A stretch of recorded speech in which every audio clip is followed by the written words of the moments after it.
Let's go. So we're here with Dr. Scott Carollo. Is that right? No. All right. No. Wrong right off the bat. Wrong foot already. My entire life, people have butchered this name. Well, this is good then. This is perfect. Because I was going to actually ask you about your name. So it's the easiest name to say. What is it? Rollo. Carollo. Yeah. So it's just an O instead of an A. Right. And everybody wants to go there because of the car. Right. It's easy. It's familiar. My brother had one, an old one. Yeah. You know what my brother and I did you know what car we had when we were growing up? We had a Toyota Corolla. Well, there you go. You know what we did on the side of the car? It says it's Corolla. Sure. So we popped that logo off, and I cut the A and the O. Right. And I reversed them and glued it and put it back on the car. Oh, right. Yeah. So the A and the O, so it's... C-A. Uh-huh. Rollo. Oh, C-A. All right. Corolla.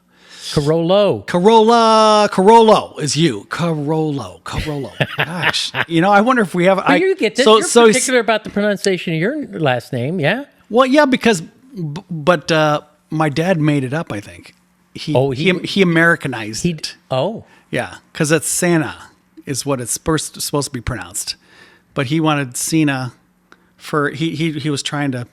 a lot of immigrants come here and want to, leave that behind. Right. He was one of those for a myriad of reasons, which we could get into. But so let me just first give you a little bit of an introduction. But so much of this is what we're going to cover this in the actual podcast itself. So Dr. Scott Carollo, well done, is with us today, and Scott he's a buddy of mine. He is a client of mine. Look at how fantastic his hair looks, by the way. And anyway, so Scott and I, we've gotten to chatting so much that we decided, well, you know what? We could probably put this down as a little podcast. So I ended up starting this thing on my own and said, well, let's just have him on as often as I could get him down here, basically. That'll be great. So Scott works now. You're not in a hospital system here in town, are you? No, but I spent almost my entire career here in Omaha. Working through the various variations of Allegiant and CHI and Common Spirit. Gotcha. Were you always at Bergen or not? Yeah, Bergen was my original hospital when I was in private practice. Mm-hmm. I did all my early education at Creighton, which is what brought me out here from Southern California. And ended up doing everything through undergrad, med school, and my medicine residency, and then got married to a lovely woman named Mary from Minneapolis. Mm-hmm. And we went down to St. Louis for 4 years where I did my cardiology. Never thought we'd be back. We got in a U-Haul a year after we were married, headed off the highway down to St. Louis, and we literally waved goodbye to Omaha in the rearview mirror. But as life happens, 4 years later, 2 small children, your perspectives change and priorities change. And wouldn't you know it, after interviewing all over the country, you know where the best job in the world was? Omaha, Nebraska. Right on. Yeah. So and we got you back. And I've loved it ever since. So you tried to get out. Big fan of Omaha. You tried to get out. Tried to get out. Couldn't do it. And happy I didn't.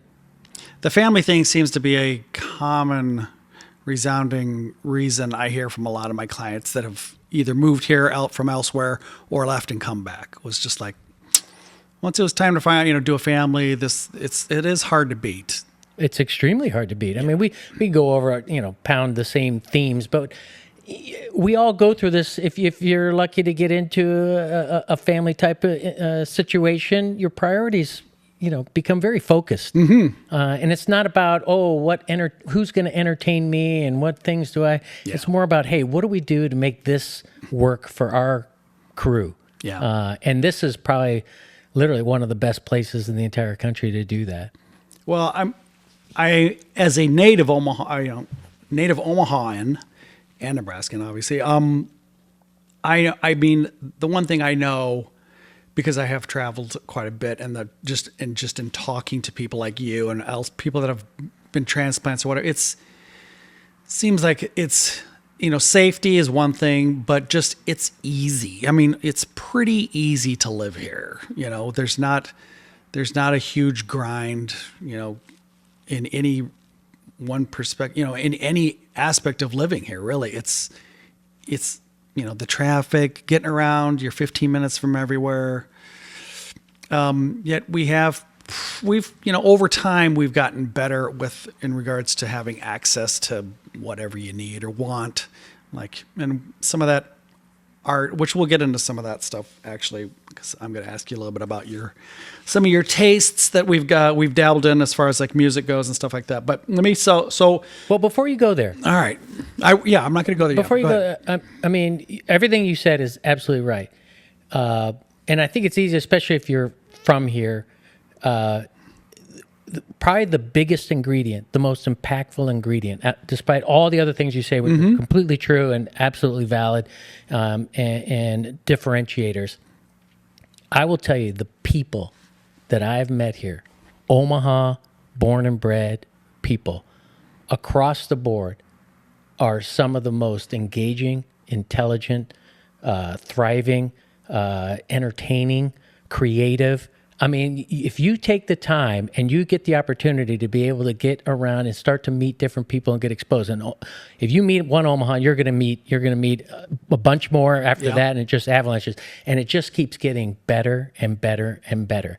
And just like, you and I crossed paths late in life, but it's been an absolute thrill and fun and engaging. I look forward to it. And we know we have a ton of mutual friends. I mean, and that's the deal. It's you're 1 degree by no purpose from everything. But the classic Omaha 1 degree of separation, right? Right, but that's what I was going to bring up, but your take on that particular thing is in regards, it's like,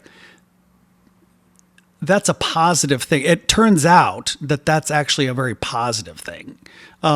As opposed to, that just seems so, everybody knows each other's business. It's like, no, it's not that. No, yeah. It's about community, I think. That's the word. Yeah. That's the word. I mean, good times, bad times, sideway time. You want to celebrate a holiday, you have it breeds all of that stuff. Now, speaking of that, it's not stifling. And we're going to get back to that too. You and Mary, I think, have really tapped into that community in a way that's like, it's beyond me, and it's super interesting. I'm going to ask you about that later. Let's click through a few more items. So you came here for college, like undergrad? Undergrad. Wow. So you've been here ever since then. Well, besides Yeah. So you were a young man. 18 years old. Jeez. Yeah. I guess I didn't realize it was that long. Yeah. All right. Well, so yeah, you really are more than a transplant. I mean, you've really made this your home. Yeah, all my friends push back, and that when I start saying California things and other things, they're like, "Come on, Scott, you're from here. Stop saying you're a transplant." Right. Yeah, you've got it down. Yeah. Wow. Yeah. So that gives you a little different perspective. All right. So you are a cardiologist. You mentioned that. It's always interesting to me to have somebody like that I can talk directly to outside of the, doctor's office or whatever. Because there's it's kind of like, well, we were just chatting before we started rolling. We were chatting about, I got a chance to interview a guy that's in the movie business or was in the TV business or whatever. And there were some specific things that I really wanted to, I was really having a good time trying to drill down on stuff that you don't get to hear in a talk show because they have 2 minutes they get to cover and then you're in and out. So you tell a couple funny stories and you're done. But there's some stuff, that you really can drill down with. I feel like the same way in regards to like having a cardiologist that's at my disposal to talk to and pick their brains. So I'm going to ask you a few things without getting too wonky for everybody else and be like, well, what do I care about this guy's, chart? So we've touched because you and I have touched on this. What are some maybe even some misconceptions or whatever in regards to heart health? And I know a big one that's going to come up with you is, prevention as opposed to, repair or whatever. Is there anything about that you want to talk about that you're like, gosh, this is something that Well, Seems like yeah. people are missing. Well, I think what probably the biggest thing is the misconception of our healthcare system and how we, as physicians and healthcare providers, operate. And this all started decades and decades ago, especially when Medicare came on board. Is that our system is built on a very basic idea, one that the payers struggled to understand. They couldn't understand, and I wouldn't expect really the two, cognitive, clinical thought processing. You can't pay me for that. But what can you pay for? Well, you have a clogged toilet. You know that I can pay a plumber for this. Okay, toilet's clogged, toilet's unclogged. Plumber says it's this. I boom, pay. So that's how our healthcare system operates. Everything is built upon what you do, not what you think, not your clinical acumen. A job, It's just what you do. a gig. And when you do that, our system becomes reactionary. And reactionary means I'm paid the majority of times, almost exclusively, just to fix things. Fix things. Nobody wants to pay me a dime, or any other physician really, in any significant way, to prevent illnesses. And I live in a world of the number one killer. The number one killer, and it's been this way forever, of people is heart disease. We've known this. We just got out of a pandemic several years ago. But we've been living in an epidemic for generations. And we all completely forget about it. And we all sit around and say, oh, it's not going to happen to me. It'll happen to somebody else. But it happens to most everybody in our world. What I like to try and focus on, where I want to move the needle, for no reason other than it's a passion of mine, is I want to move the needle back and say, what can we do to stop this disease process before you have a life-threatening event? But our system isn't built on that. But there are a number of ways for people to significantly impact and improve their odds. You may have heard me talk. I liken our life as a trip to Vegas. You go to Vegas, you stick around long enough, the house is going to win. End game is coming. Yeah. All right. You might have some ups, but you're gonna tap out at some point. Same thing is true in life. But what can you do in Vegas? You can improve your odds. You can improve your chances of winning. And that's what I like to work with people on, is say, what can I do to help you win and have a better shot of winning? Wow. Well, I don't know if I love those odds. That's the best we could do, is we're hoping to better odds. But I mean, But I think you should. I mean, I 100% agree with you. It's all right in front of us. It's better than not. Right. So that in itself is a whole that sheds light on it for me, because now you've brought in the take from your end of it, which is and it's 100% fair to bring up money, because I'm sorry, but you're it's not a charity. I mean, you went to school, you paid a lot of money to go to school, and it's your occupation. But the money end of it, that's kind of the linchpin in regards to prevention. It's just like, well, how does that get funded? And this is, I'm sure, the $85 million question. I mean, but You're significantly underestimating. yeah, exactly. Yeah, exactly. Trillion. Sorry, trillion. How in the world does that get? Could it be a? I mean, I guess we're going to get political. I mean, is it a government thing? I mean, how can that work? Well, it's very challenging, unfortunately, because this type of system has been embedded in the way we operate. No pun intended. But yes, there are certain there are certain processes in place right now that they're called value-based care, where if people have better outcomes, you get reimbursed a certain percentage payback from insurance companies and otherwise. So that's there. Problem is that's not gaining any notable traction, and that's just kind of fluff story type stuff.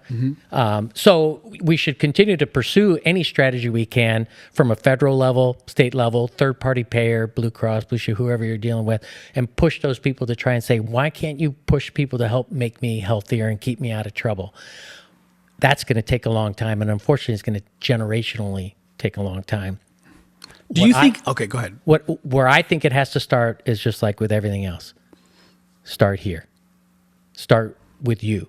Start with the people you care about. Have the dialogue and challenge the people that are providing your care, and ask them, are they doing enough to help lower your overall risk?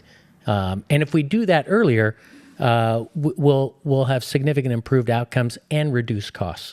Okay, perfect example. My brother just had my oldest brother just had a double bypass. He had a heart attack, and then had a double bypass. So, and this is out in L.A. Went to Tommy Lasorda's, hospital, whatever, and so I was expecting. I was kind of anxious to hear. Okay, well, how what did they set him up with as far as meal plan? Blah, blah, blah, like what are they? Nothing. They gave him. He said, they gave me a Remus, stuff, but they didn't no, not a single conversation. Yeah. Why should they? They're not going to get paid. They want him to come back. They're only going to get paid when he comes back. Is it that cynical though? Well, that's me. That's my cynicism. That's the systemic problem. Yeah, I that's think. my cynicism. It's so innately part of the system right now that nobody has any idea. They're just going through the motion. They're just like up, checking boxes, and then they're moving out because we're just overwhelmed with so many other people coming through. But nobody wants to do the work to really do it, and you're not going to get paid for it. It's just it's kind of mind blowing, that. Now, obviously he's doing his own homework and he was actually already probably the healthiest of all of the siblings. There's 6 of us. Even though he was the oldest, he was already doing really good eating wise, really good exercise wise. And then this happened, which just kind of just blew us all away. But is there anything you can talk about? I'll talk about that. He had cleaned up his act probably a good, starting maybe 15 years ago, maybe, and then more so these last 10 years, and it's been kind of exponential. He's done better and better. Like the last 5 years, he's been doing really good clean living. But before, before 15 years ago, he lived a life in construction. That's what he's a super now. But he lives a life of fast foods and nothing but, construction site garbage.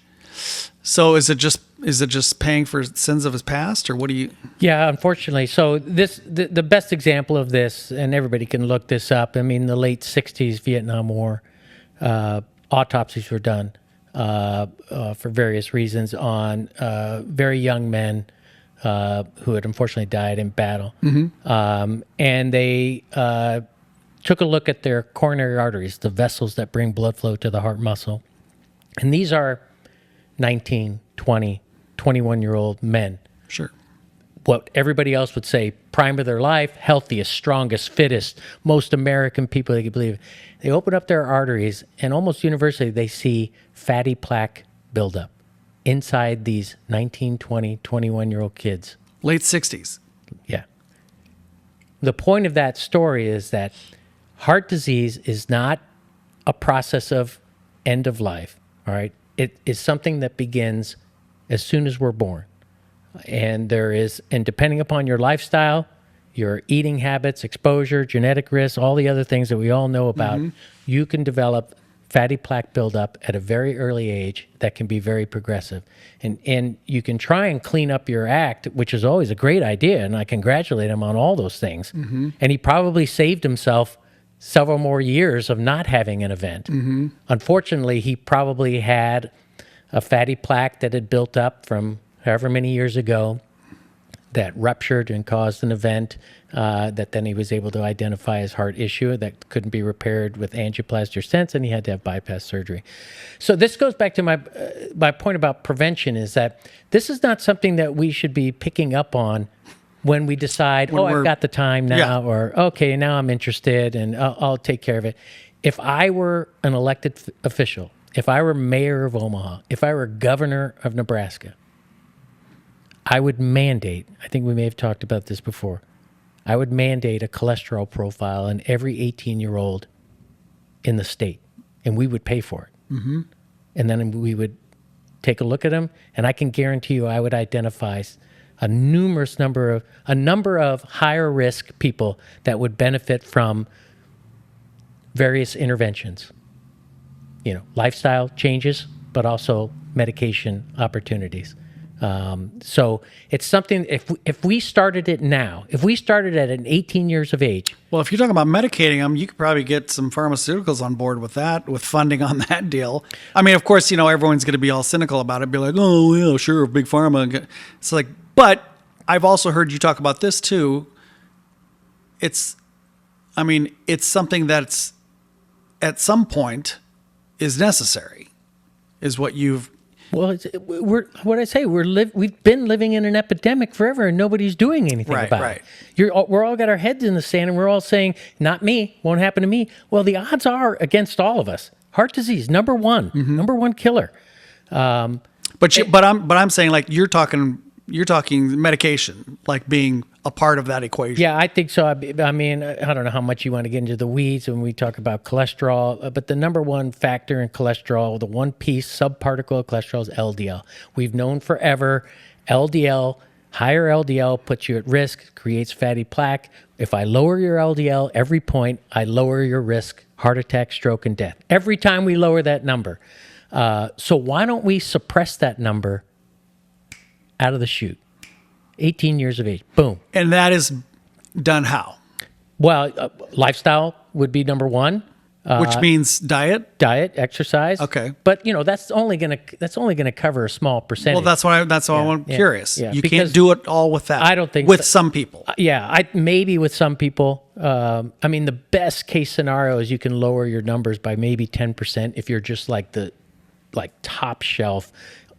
Now, are you gonna you go on some panel somewhere? Are you gonna get major pushback from some people on that point? Oh God, yeah. And people need to know I'm on the extreme.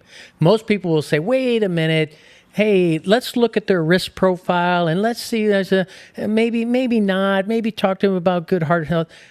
I personally think that's just ignorant. You're just saying, well, call me when you're 45 and you almost die of an acute heart attack. And that goes back to why, Big Pharma is not going to get involved with this measure at all. Why? Number one, all the medications we're talking about are cheap and have already been around for ages and are safe.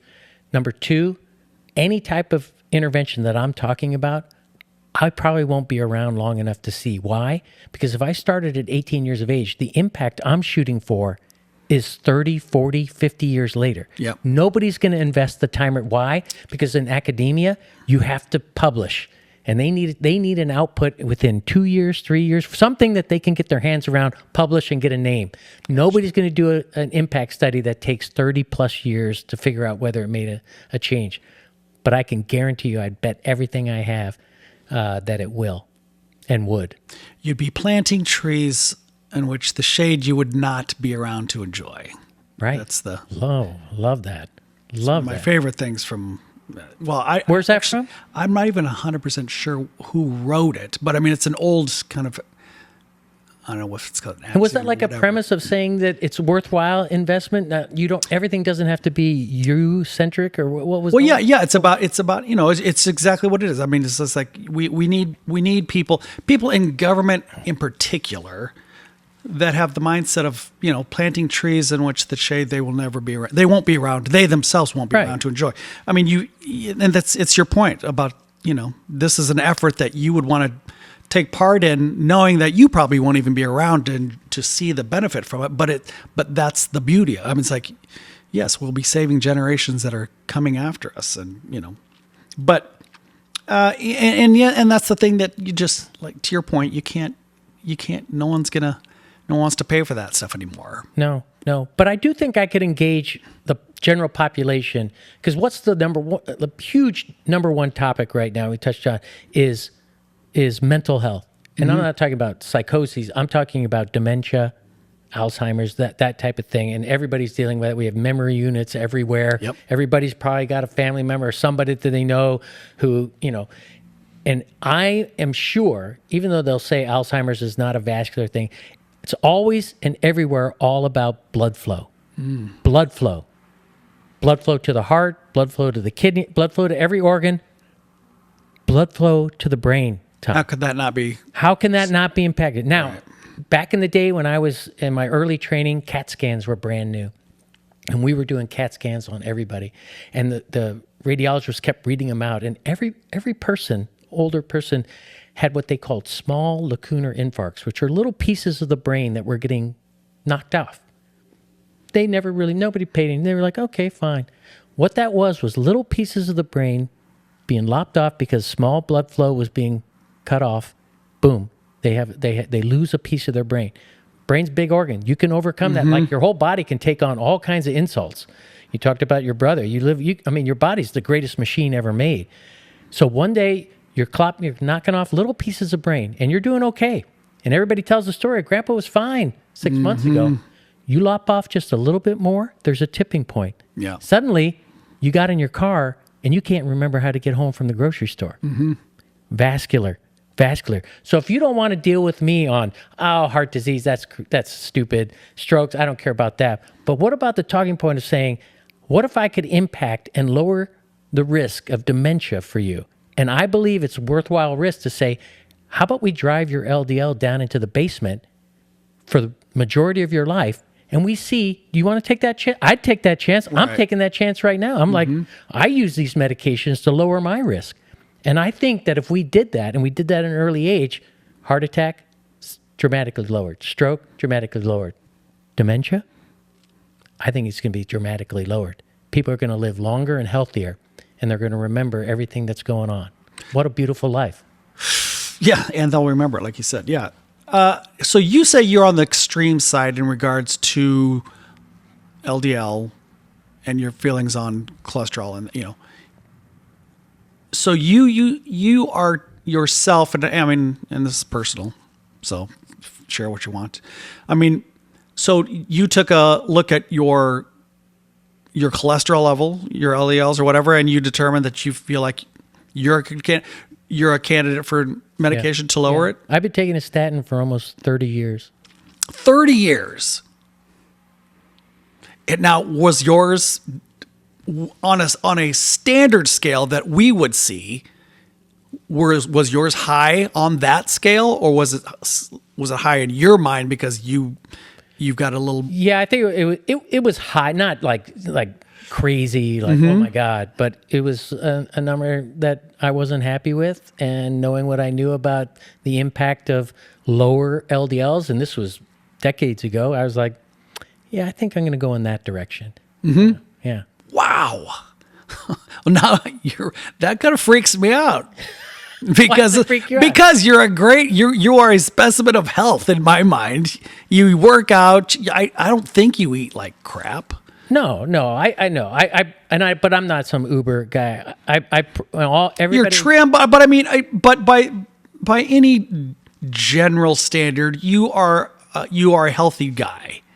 You look like a healthy guy. That has to account for something. We'll find out, right? I mean, are you eating garbage? No. But I live a lifestyle of moderation, and I preach a lifestyle of moderation.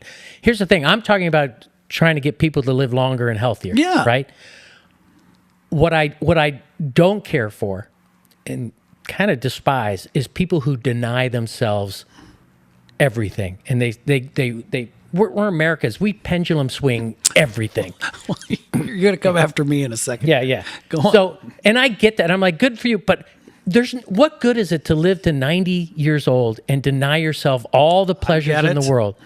Why not live a lifestyle of moderation? You don't need me hovering over you, telling you, don't eat that, don't drink that, Tom, don't do that. You know. Everybody knows. So can you go to McDonald's? Heck yeah, go to me. Can you eat a steak? Yes. Yeah. Is it something you should do 6 days a week? Right. I think we all know the answer. Yeah, yeah. No, I have no argument with that. None whatsoever. And what I would tell you about myself, he knows this. I'm vegan. I don't drink. I don't smoke. But I mean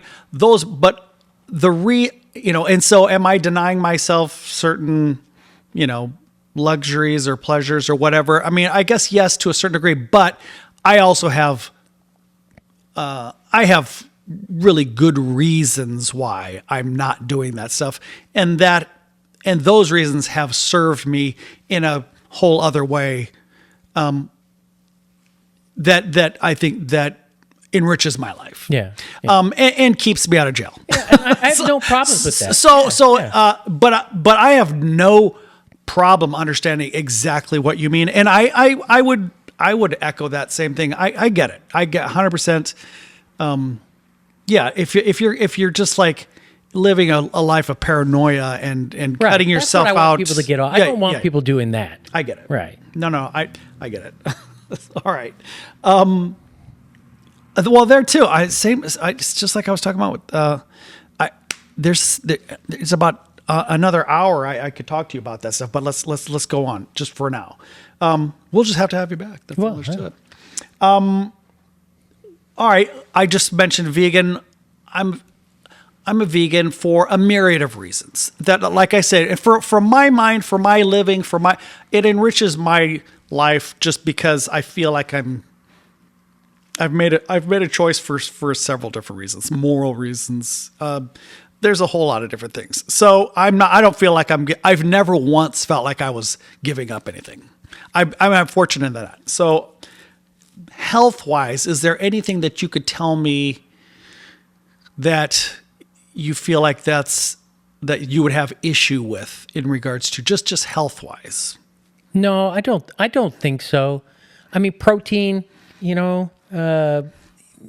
it's just doesn't. It's not. I think it's a BS argument. But you tell me the different. You're the doctor. Well, no. Again, it goes on my idea of just balance. And I mean, wouldn't then I would argue, so the normal argument there is just like Americans are way over proteinized. Yes, no doubt. Okay. And this is going on 2025.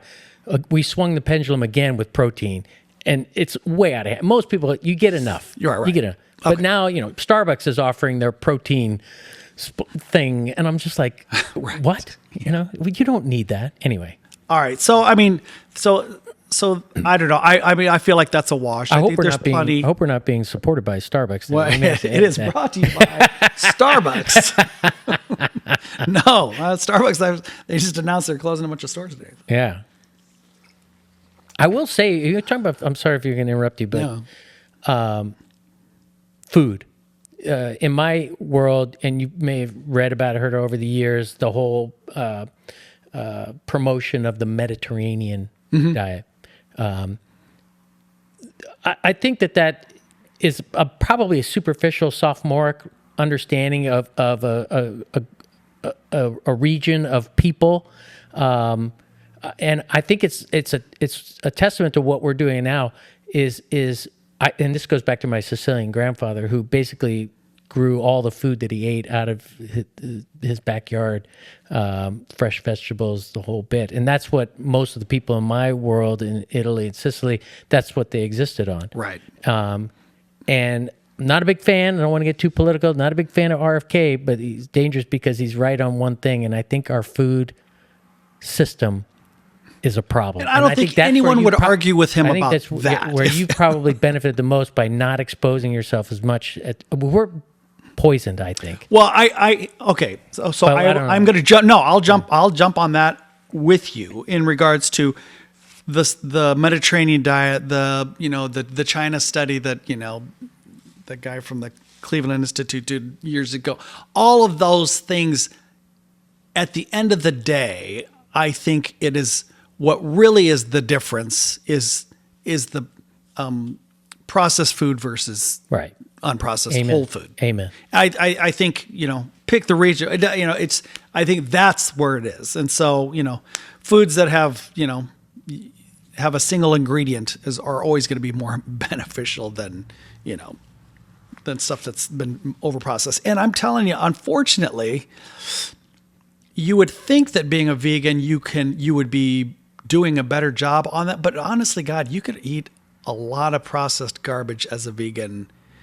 And that's something that I know I could do better on, because a lot of this newer food that is in support of, because, vegan has become kind of a trend, so once the money gets behind it, then of course, so you got a lot of foods that are coming out that are vegan, but they're not necessarily healthy. And I know I could do better on that stuff. But anyway, if we got faced with end of times, agricultural state, end of times, world's over. You're one of the last guys around. One of the first things you're going to be looking for is water. And I can almost guarantee that pretty much every fresh water source we have is poisoned with runoff pesticides and all the other stuff. Yeah. And I think you'd end up dying by drinking. I mean, it bothers me what our food system has become. Well, and but if you were the only one left and everything else shut down, those water supplies would not take long for those water supplies to finally get. I hope so. Get better, because we are screwing them up. I agree with you. All right, what about all the low T, all this hormone therapy? I know. I've heard you. You're gonna get me off. You're gonna get me crazy here. Am I gonna get you in trouble? I mean, I don't know if you got any friends in the biz, but I mean, obviously it's a huge business. How is that? Is it impacting heart health or health in your mind? Yes, absolutely. Oh.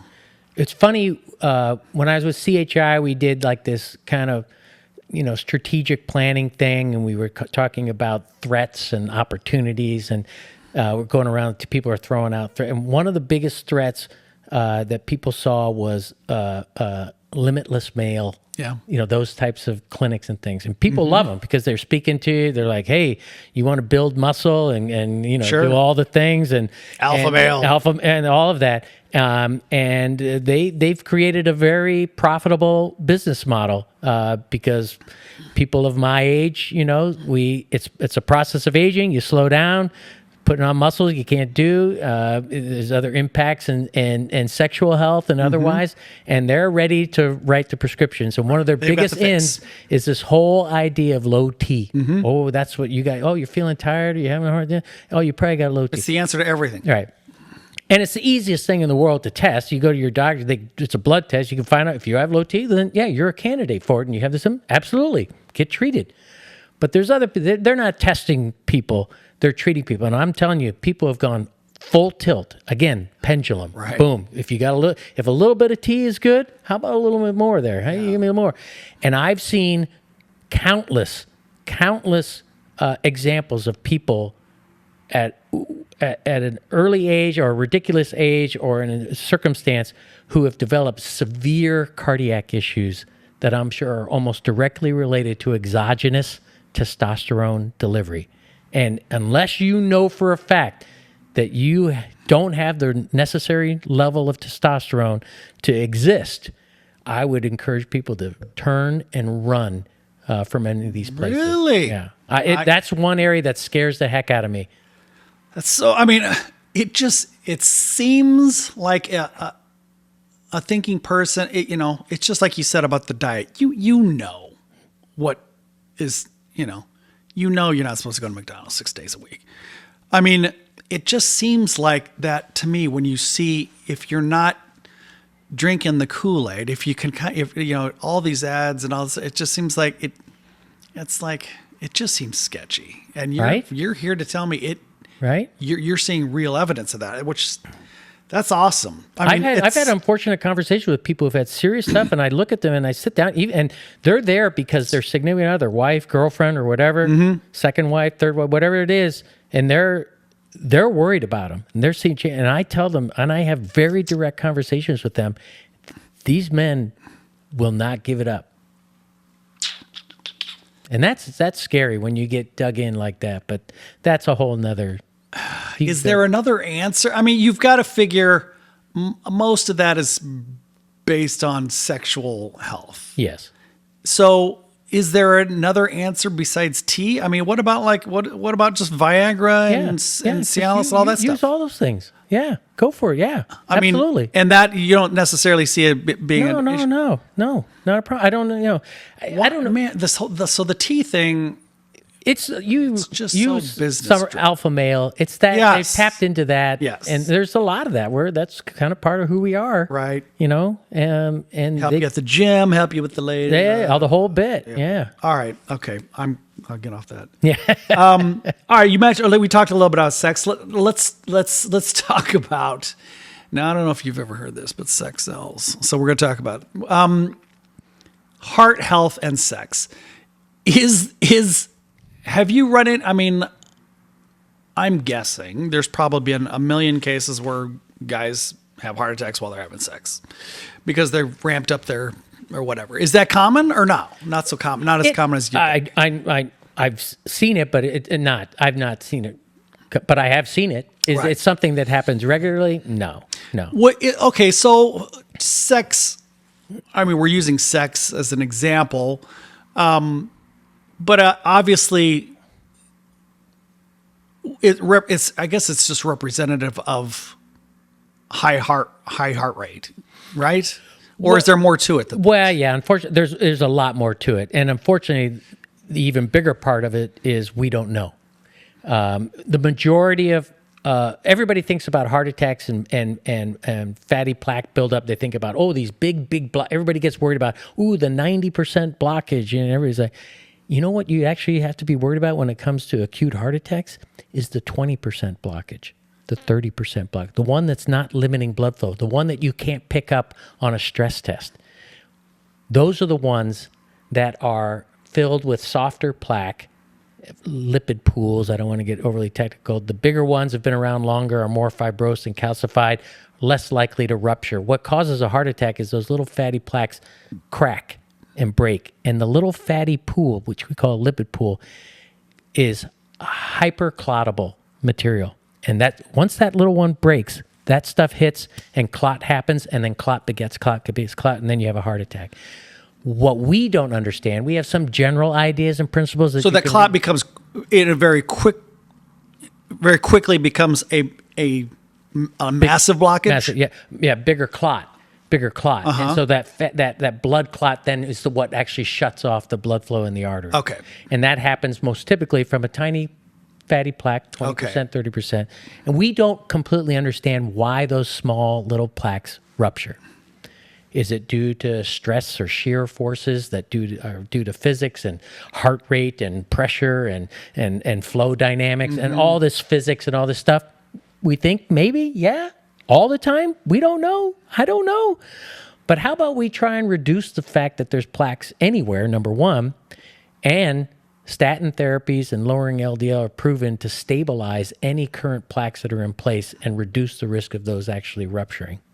More reason to look into that. But so we have something we already have something available that does a good job with that. Yes. Is the research money there for finding out those answers that you're just... Well, I think a lot of people continue to try and understand. And there's other imaging type modalities that people are trying to say, well, everybody likes the idea of a scan. Ooh, I go and get a scan and they tell me, I'm perfect, or, I'm going to have we don't really have that yet, but they keep trying to have an idea, various types of scans that may be able to pick up certain dynamics that are going to lead people to a higher risk. It's kind of like meteorology, right? They can tell how much it's going to snow only because they've known for years. They're like, when these colors come together, this means this much wind. I don't know anything about that. So they're trying to figure out ways to do that, trying to understand it from too many variables. Is it just too many variables? There's a lot of variables. It's the most complex, most beautiful machine ever created. And we're fools to think that we're going to be able to get all of it. We're trying. All right. Last thing, we're gonna get off health, because there's more to Scott than health. Is what can? All right. You mentioned the scan thing. Everybody wants a scan. I mean, people just want to know. especially guys our age, guys that are, I mean, which you're here to tell them they're already way late on that. But what can we do to try and find out if we need to start taking medication, or what do we do? Everything I do, everything I talk about sucks. And it sucks because I have no sexy words or messages. I'm sorry to I want to have the sexiest message I could give you right now that I can bring in 1 million viewers and I just want it simple. Yeah. And you have to go in and you have to be seen. You have to go in before you ever need to. Yeah. Go in when you're 20 years old and say, I just want to be here and be looked at. And I remember reading years ago that our first contact with young people was on the slopes in Colorado, where they would twist their knee, break their leg, hurt their arm, whatever it was. Yeah, and they'd come injury. They'd come into whatever local emergency room, and their blood pressure was 180 over 100. And the first reaction, everybody there said, well, they broke their leg. Don't worry about it. We'll worry about that. Was it? Was it? Or was this a young man or woman who was walking around with a blood pressure of 160 over 100 all the time? Right. So go get seen, have somebody just talk with you, examine you, look at you, do basic blood work, understand your risk profile, and then go from there and have a discussion. All right. It's easier. That's an easy message, but the reality of that is, for instance, I just had a checkup. I had my labs done. Like when we had a little bit of a conversation about this already, I get the things back. Everything says it's in my normal range or whatever. You're saying there's more story to be told. Yeah, and I think it depends upon who you're. How do you find that out? Yeah, I mean, it's hard. I think if we were, again, it goes back to the way our health system is. If we were emphasizing more aggressive preventative measures, the people who are having contacts with physicians and otherwise would get more aggressive messaging. You've shared some of your information with me. You're somebody that I would probably lean on intervening to, because I want to lower your risk and I want to lower the LDL. Now, other people say, he's doing great, vegan, active, not overweight, he's great, looks good, not having any symptoms. Leave him alone. What they're doing is saying, kick it down the road. Kick it down the road, and I'll see you after you're in the hospital with an acute event. Well, that's exactly what happened to my brother. He had a checkup literally 2 months, I think it was 2 weeks before his event. He had a full checkup, did labs and everything like that. And there was nothing that was going to come of that. Yeah. Until he had a heart attack. Right, yeah. Why? How are we paid? We're paid in a reactionary way. Right? It all goes back. Well, that sucks. See, to me, that's the thing that sucks. It's like because it is more than be seen. It's be seen, and then you have to seek out a doctor that's gonna tell you more than just than the normal. Oh, you're fine. You're in the normal okay. range. Yeah, that's what the chart says. You're in the normal range. If you have any physician who ever uses the word borderline you need to find somebody else. I mean, I need to make that. You're coming to me to help guide you. Yeah. And if I'm using the word borderline, what is that? Scott, make the decision. Thank you. I mean, I'm telling you, that is the case across the board with medicine. Yep. But I mean, so you have to. So what? I think they have to call. I think we've got to change. I think people are moving in the direction where they're actually actively trying to look for opportunities. Some of them are going in the wrong direction, but I think generationally that needle is moving. But we need doctors. We need physicians to be working in that realm. But as an individual, as a human being, you need to actively advocate for yourself. Yeah, always. But if you don't know what to even advocate for, because I guarantee you, most of the people, how about most of the millions of people watching this, if somebody's listening to this and they're saying, well, why not have that conversation and say, hey, I want to have my cholesterol checked and I want you to tell me what my LDL is, and I want us to talk about what can I do to lower my risk of heart attack, stroke, death, and dementia, Dr. X. And if they say, don't worry about it, you're fine, it's borderline. I just have this feeling that they're going to get that more than not Yeah. from a doctor. I'm trying to change. Well, I appreciate that, and that I thank God I'm asking you, because I think that is going to be the takeaway from this whole podcast. And that's another reason why I'm going to have you back. This is just the first layer. We are going to bang the drum on this thing. I'm not kidding you. Yeah. That's. I'm more than willing to be there. You're talking about sexy. That's sexy. I mean, to me, that's really sexy, because when you start to get up into this, and you're saying you should be doing it in your late teens, for God's sake. All right, so let's talk. Scott is a multi-layered human being. We also have a great love of music. He knows I'm a musician. Scott is one of a musician's favorite kind of people, because he's a diehard appreciator. He is a diehard consumer of music. And you also dabble. You play guitar. Yeah, I know that. yeah. And I haven't gotten an opportunity to hear you or jam with you or not. But That's because I don't want to embarrass myself. well, what? Yeah. I bet you're being modest. Anyway, what is some of the things that you always go back to? That's one of my, I don't know if I almost think it's a little bit of a failure to some degree. It's just like, God, I just really go back to the same artists so often. I was doing it on the way here. I mean, guys that I've listened to ad nauseum that I just love, though. Right. People that I love in the biz. What are some of those things for you? Who are those artists? Well, I mean, click off a few and tell me why. Well, I mean, I have to go to like one of the first ones that's going to date me, but I have no problems with it. Was in the late 70s. A good friend in grade school gave me an album by the band Supertramp, and the album was Crime of the Century. And I took that thing home and put the needle down, and I never took it off. Never took it off. And then completely fell in love with the music, but the craftsmanship, the technical ability, everything that was put into it, the voicing, all of it it just hit me. And I mean, we all do. This is the beauty of music, right? Yeah, you listen to it and you can tap and you can nod your head, and that's all great.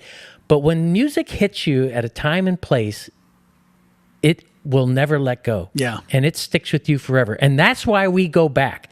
That's why, because it takes us to a place and a time that we remember, and it makes us feel good for all the right reasons. And I'll never, apologize for that. Well, you're 100% right. It has something to do with those. There is a window. It does seem, and we'll get into this a little bit maybe, but I've even heard about people. I've even heard on the other side of it, in the creative side, the people that are creating that music also have a window. Do you know Rick Beato? Do you ever listen to his podcast? He breaks down music songs and stuff like that. No. He's a great player himself, and it's a little controversial, and he admitted it. But he's like, I would contend that, by and large, obviously there's always outliers. By and large, there is a creative window in the, younger years, 20s, 30s maybe, but like more so 20s, that is always going to be way more prolific creatively with artists across the board. And and he's like, and I know everyone's going to be like, oh, but what about yep, all true, but you take the whole totality and you look at it. He's like, the numbers are just will way outweigh. And what's your take on that? Because for me, as just a novice audiophile, just a listener, I'm not an artist. I don't have that type of creativity that somebody like you has. It would make sense to me that fits. Only because of the time period. And I'm not an artist, so you have to speak to this. There's just that mix and meld of innate ability, creativity, passion, and energy. And where are those most likely to converge? What time period, what epoch are they going to converge in our human existence? Right. It's going to be in that wheelhouse, I believe. Now, I have no business answering that. Or No, saying that. it's 100% right. Because it, just like most things in life, it is the obvious answers, and that's exactly what it is, and it's as hard as that is, and that's why he's gotten, I'm sure, so much pushback, because it's like it's the most horrifying thing for us to hear. It's got I haven't written Like my it's great all aria yet. I mean, it's just like, well, guess what? Now obviously it doesn't mean that you can't create. Right. Everybody's doing it. But right? but by and large, yeah, there is something about that, and you've clicked it off. I think you clicked off all the exact things. It's about passion. It's a lot of it is about fearlessness. Right. Right. And me and some of my friends, my musicians that I grew up playing with, like we listened to some of the stuff. I was in a band with a buddy of mine, and we played, and we still play together now. We have the opportunity to still play together now, which is so cool, because we came up playing together. And he looks back at some of the stuff, and just he's a drummer, and he listens to some of the, he talks about that. He's like, God, man, like the fearlessness that I was playing with, like, just like the risks that he's taking as a drummer, playing some of that stuff that we were playing, which was just like, some pretty hard driving, fun stuff, extremely high energy stuff.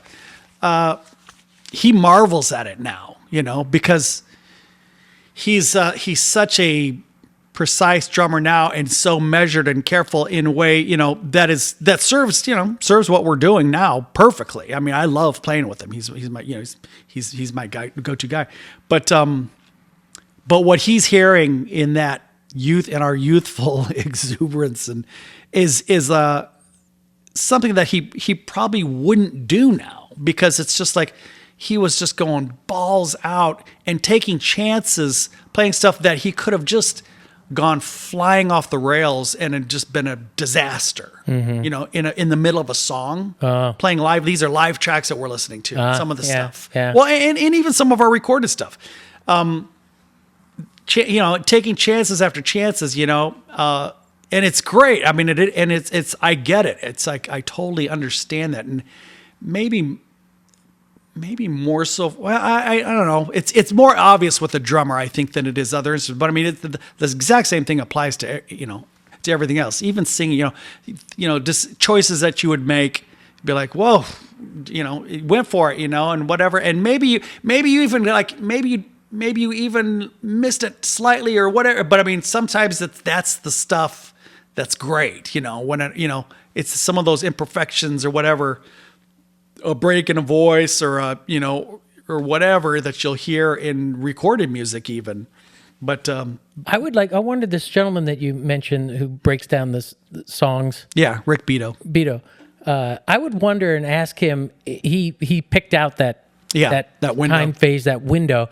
I really wonder if he would agree that there's that window, and then there's this gap of time, but then suddenly there's some other window that actually shows back up late. And I think, and when I think about my life, we all experience that youthful exuberance where you're untouchable, and you could jump off a bridge, you're not even thinking about it, because why would I ever get hurt? That same idea with creativity and music in the bit. And then you get into that next phase where you're like, I got responsibilities, and you tie it back down. But then you come out of that. And I feel like I'm somewhere in that, where I'm out of that, where I'm not having to be so measured all the time. And I'm not a creator. No. I wonder if that comes back up. I'd be curious to ask him that. I would guess there'd have to be some kind of a return to, but obviously in a whole different way. Yeah. With different. A whole different perspective, which would be great. A little bit of a freedom that may come after, like you're saying, kind of after the huge window of responsibility and stuff like that. But I mean, it would never be as prolific. No. If you were a prolific creator back in the younger days, but some of that freedom may come back. I wonder what he would say. I wonder what he would say. I think there could be there.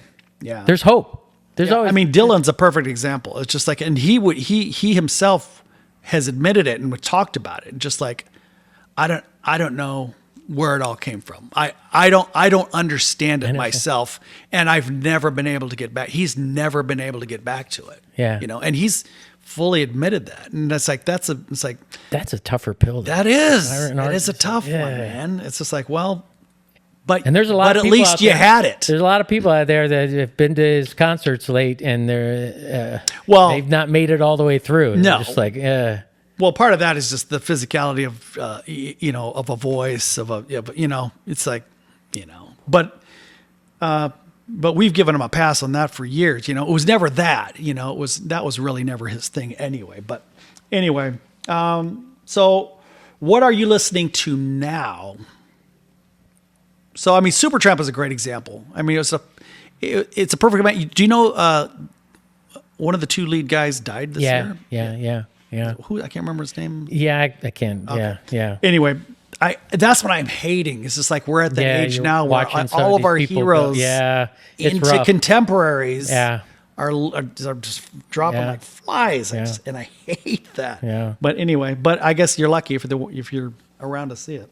One of my favorite bands right now is a band called Mount Joy out of Pennsylvania that I was happened on. Is that a one word or two words? To Mount Joy. Okay. Yeah.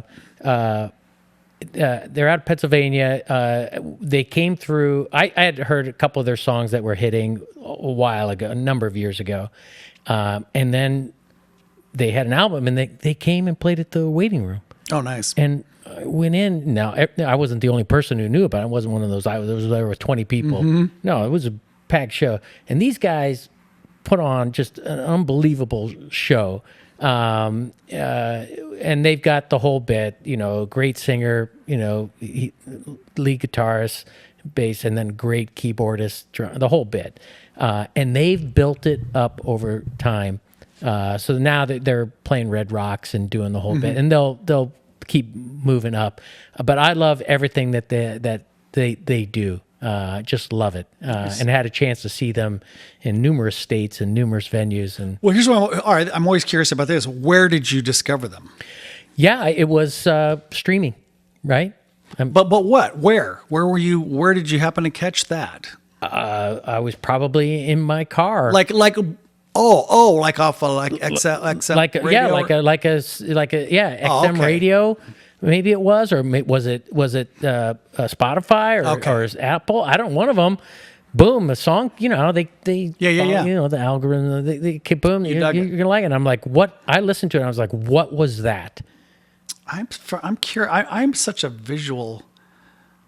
So what I'm doing is, I've just kind of OD'd. I'm doing a deep dive again on, which I do this periodically, but this is where I'm discovering new music, is just watching Tiny Desk concerts. Yeah, I think that's a great resource. Yeah. Those are so great. And if you're not familiar, just look them up on YouTube. They do them at NPR at their offices, and they literally do it in a office. Those are fairly established. Yeah, artists, it's been around for a long time, Yeah. and yes, but there's always there's a lot of artists I have never heard of. That I mean, end up there. even Yeah. today, I will still look. I'll still comb through that and be like, oh, I've never seen this guy, and then sometimes I'll even take down their name because I'm just like I want to hear more of this stuff. But the beauty of that is just that you have to be good to play a Tiny Desk concert because you're so stripped down to the very just bare essentials as far as production wise. I mean, they got a mic, and without, you're not hearing a lot of heavy effects, a piano player or a keyboardist or a small percussion setup. I mean, it's so stripped down. I think you're totally right about that, because then they're you all really so get to the good. heart of musicianship and whether are these people talented. And you're absolutely right. That environment puts it right there. And I hadn't really thought about that. Oh, but it you're is. 110%. Well, I'm curious as to who. I mean, I don't know who's vetting those people because you're not going to see anybody that comes in there and it just doesn't really work out for them. I mean, everyone in there brings their A game. And it's just so cool to hear them in that environment. And man, you hear some good playing and singing. I love that, because I hate we all don't, you hear something, whatever album, whatever you call it these days. I mean, it could be overly produced. Oh, yeah. And maybe you get a chance to see them and you're just like, wait, that didn't sound like any, that's as disappointing as it can be. Right. And as an artist, I'd be like, suddenly your pants are down and you're like, oh dear, what do I do? I know. And I wonder, Lip I don't know syncing, if, don't get me started on lip syncing on shows and things like that. I do think that the proliferation of YouTube and the YouTube artists that are coming, I mean, there's something really, I think, great about that, because you're seeing people come from very little production, if any. And it's just like, they're only going to be good. They're only going to be followed unless they're, they've got to be striking a chord. They've got to be good. Have you seen the guy? And I shouldn't even be mentioned because I can't say I don't even know his name. It's all right. The guy, he was Colbert brought him up. He started on YouTube. His big song is "Join Ice." Okay. Join Ice, ICE, Join Ice. He's doing a bit off of the Ice whole bit. Have you seen? Oh my God! I think I just saw. He's he's a guy with a guitar, just a guy, and he's doing his YouTube stuff, and he's hit a couple songs. And the Join Ice one was big enough that Colbert brought him on, and he did it. I think he might have a Tiny Desk concert. Is that right? I think he might. Yeah, I can't remember because I did just kind of see him. Either that or I can't know his name. I may have seen a clip on. Yeah. All right. Well, I think we're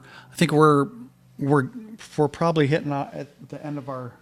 I thought we were going to do 3 hours. What? This isn't. I'm not Joe Rogan. Sorry. You're gonna be. Yeah. Nah, well, yeah. We'll see. I think some of this hard info is gonna hit a strike a chord. Maybe not with those kids, which the kids that it should. But anyway, when did we get started, Dave? Did we? Okay. Well, yeah. I think we'll probably wrap it up. What do you think? I think it's been great. Thanks so much for letting me come and share. Always enjoy talking with you. You're a lot of fun. We finally got to do this. Right. We had a couple swings and misses, but I finally got you down. And this is my first time down at the studio. So I'll put a little. I'll definitely put a little link as to info on the studio too. You can come down here and rent this thing and give our boy Dave a shout out on that. Yeah, thanks, Dave. Thanks. But Scott, man, thanks for coming. I mean, if you'll do it, I'll have you again for sure. Well, yeah, if any of it resonates or makes sense, I'm happy to do it. There is. We'll bang that drum again, like I said, but then there's other stuff I want to touch too. Maybe I don't know that you have to. Help me. Honestly, you're good at that stuff, so you can figure out. You're like, no, this is what you got to do, and yeah. I don't know. I feel like that message rings pretty loud and clear. At least it does with some of us old fogies. But anyway. Appreciate you coming down. Yeah. All right. Thanks for tuning in. I'll see you next time. Yeah, 2026. Let's stay healthy. Yeah. Good idea. Right? Great message. All right. Making no sense with Thomas Sena.